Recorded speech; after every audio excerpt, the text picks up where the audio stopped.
Good morning, student. Today we'll see the second part of the lesson number 2.4 Three Visions for India. So let's see the next paragraph of Abdul Kalam. My second vision for India is development. Development म्हणजे काय? तर विकास. त्यांचं दुसरं vision म्हणजे दुसरं स्वप्न काय आहे भारताबद्दलचं? तर विकास झाला पाहिजे भारताचा. For 50 years we have been a developing nation.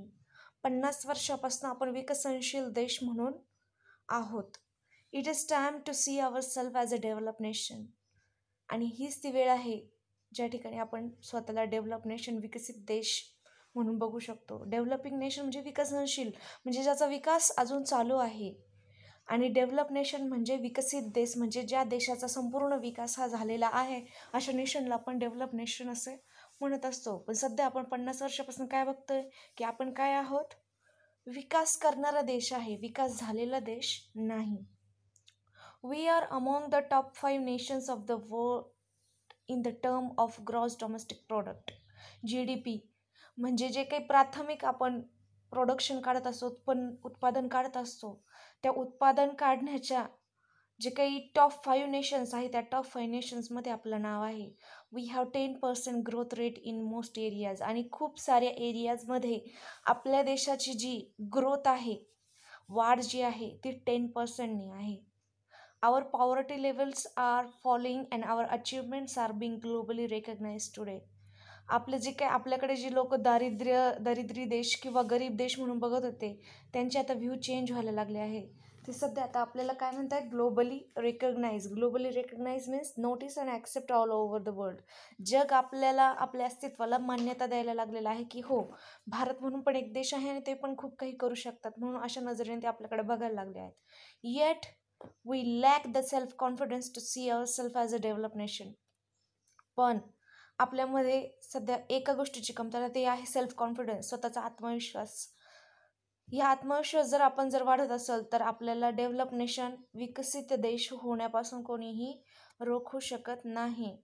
Self reliant and self assure, isn't this right? Self reliant means self dependent, म्हणजे कुणावरही आपण डिपेंड नाही आहे. सध्या आपण बघतोय भारतामध्ये आपण पेट्रोल बाहेरनं आणतोय, बऱ्याचशा गोष्टी आहेत ज्या आपण बाहेरनं मागवतोय. पण त्याच गोष्टी आपण स्वतः तयार करू शकलो किंवा अशा काही टेक्नॉलॉजी विकसित केली की जी आपल्याला जे काही बाहेरून आयात करावं लागतं ज्या वस्तूंची, त्या वस्तूची आयात करावी न लागणे, अशी जर काही आपण टेक्नॉलॉजी विकसित करत असेल तर आपण जगभरामध्ये डेव्हलप नेशन म्हणून ओळखलं जाऊ शकतो. India must stand up to the world. त्यामुळे इंडिया हे विकसित देश म्हणून नक्कीच ओळखला जाईल पूर्ण जगभरामध्ये. I have a third vision. Abdul कलामांचं तिसरं स्वप्न काय आहे भारताबद्दलचं? That India must stand up to the world or no one will respect us. आपण इतरांसोबत उभं राहिलं पाहिजे, त्यांच्या खांद्याला खांदा देऊन प्रत्येक गोष्टीमध्ये पुढं असायला हवं. असं जर नाही केलं तर कोणीच आपल्याला रिस्पेक्ट देणार नाही. Only strength respect strength. कसं असतं, एक शक्तिशाली देशच दुसऱ्या शक्तिशाली देशाला रिस्पेक्ट देऊ शकतो. नाहीतर मग समोरचा देश जर शक्तिशाली नसेल तर ते काय करतात? आक्रमण बोलतात आणि ते आपल्या देशाला त्यांच्या देशामध्ये समाविष्ट करून घेतात. ऑलरेडी 150 वर्ष इंग्रजांनी, बरेच वर्ष डच, पोर्तुगीज, फ्रेंच या लोकांनी आपल्यावरती राज्य केलेलं आहे. पण आता ती वेळ येऊ द्यायची नाही आहे आपल्याला. We must be strong not only as a military power. मग आपण काय फक्त मिलिटरी पॉवरमध्ये स्ट्रॉंग असायचं का? No, but also as an economic power. आर्थिकदृष्ट्या सुद्धा आपल्याला, म्हणजे पैशाने सुद्धा आपल्याला स्ट्रॉंग राहायचं आहे. Both must go hand in hand. आणि ह्या दोन्ही गोष्टी जर सोबत जात असेल तर आपण नक्कीच ह्या जगभरामध्ये आपल्या देशाचं नाव नक्कीच उंचावू शकू. त्यांच्या खांद्याला खांदा देऊन त्यांच्या प्रत्येक गोष्टीला आपण तोंड देऊ शकू. Why are we in India so embarrassed to recognize our growth, our own strength? का बरं इंडियाला का एम्बॅरेस्ड होतं की आपले काय स्ट्रेंथ आहे, काय अचिव्हमेंट्स आहे, या गोष्टींनी का एम्बॅरेस होतं? एम्बॅरेस म्हणजे काय? तर त्या गोष्टीबद्दल काहीही हे नसणे, आकर्षकपणा नसणे किंवा त्या गोष्टींचा विचार, एम्बॅरेसिंग म्हणजे लाजिरवाणी गोष्ट असणे. मग आपल्याला ही लाजिरवाणी गोष्ट काय आहे, की आपल्या अचिव्हमेंट्स काय आहे किंवा आपली स्ट्रेंथ काय आहे ते जाणून घेण्यामध्ये काही रसच राहिलेला नाही आहे का आपल्याला. We are such a great nation. आपला जो देश आहे तो खरंच खूप ग्रेट देश आहे. We have so many amazing success stories. आपल्याकडे खूप साऱ्या अशा स्टोरीज आहे ज्यांच्यामध्ये सक्सेस लपलेला आहे.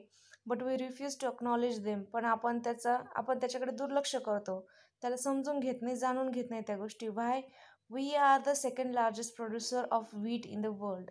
जगभरामध्ये दुसरा नंबर आपला आहे व्हीटचं उत्पादन. व्हीट म्हणजे काय? गव्हाच्या उत्पादनात आपल्या देशाचा नंबर हा दुसरा आहे. We are the second largest producer of rice. तांदळाच्या उत्पादनात सुद्धा भारताचा नंबर दुसरा आहे. We are the first in milk production. दुधाचं जे प्रोडक्शन आहे त्यामध्ये आपल्या देशाचा पहिला नंबर आहे. आपल्या देशासारखे दुधाचे जे काही प्रॉडक्ट आहे ते कुठलाही देश बनवू शकत नाही. We are number 1 in remote sensing satellites. आणि remote sensing satellite means what? Manmade satellite launch in to space for communication, weather forecast etcetera. म्हणजे आपण जे काही सॅटेलाइट लॉन्च केलेले आहे ते इतक्या प्रमाणात केलेले आहे की आपला त्यामध्ये पहिला नंबर आहे. आतापर्यंत बरेचसे सॅटेलाइट्स आपण पाठवलेले आहेत. Look at doctor Sudarshan. He has a transfer the tribal village in to self sustaining. Self sustaining means providing for one's needs. Doctor सुदर्शनकडे बघा तुम्ही, त्यांनी काय केलेलं आहे? ट्रान्सफर केलेलं. एक ट्रायबल विलेज होतं, आदिवासी लोकांचं विलेज होतं, त्या गावाला त्यांनी कशाचं रूप दिलेलं आहे? सेल्फ सस्टेनिंग किंवा सेल्फ ड्रायव्हिंग युनिट.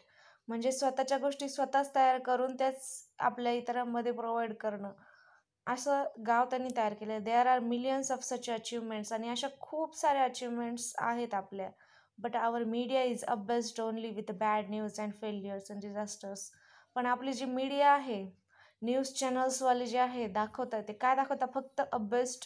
ते बिझी आहे कशामध्ये? तर बॅड न्यूज म्हणजे वाईट गोष्टी, खून, बलात्कार या सगळ्या गोष्टीमध्ये खूप व्यस्त आहे. फेल्युअर्स, अपयश आलं त्या गोष्टी दाखवण्यात, डिझास्टर, नैसर्गिक आपत्ती वगैरे दाखवण्यात, या सगळ्या गोष्टींमध्ये ते सध्या बिझी आहे. मग मला असं वाटतं की त्यांनी ह्या सगळ्या गोष्टी दाखवणं एवढं गरजेचं नसून, म्हणजे गरजेचं आहे त्या पण गोष्टी, पण तरीसुद्धा काय वाटतं की अचिव्हमेंट्स, पॉझिटिव्हिटी सुद्धा मीडियामधनं पसरली गेली पाहिजे. आपल्या ज्या ग्रेट अचिव्हमेंट्स आहे त्यासुद्धा दाखवल्या गेल्या पाहिजे. सो ह्या आपलं जे काही लेसन आहे त्या लेसनमधून आपल्याला अब्दुल कलामांचे जे काही 3 विजन्स आहेत ते आपण पाहिले आतापर्यंत. So question answer you can write from WhatsApp. Okay, have a nice day, take care.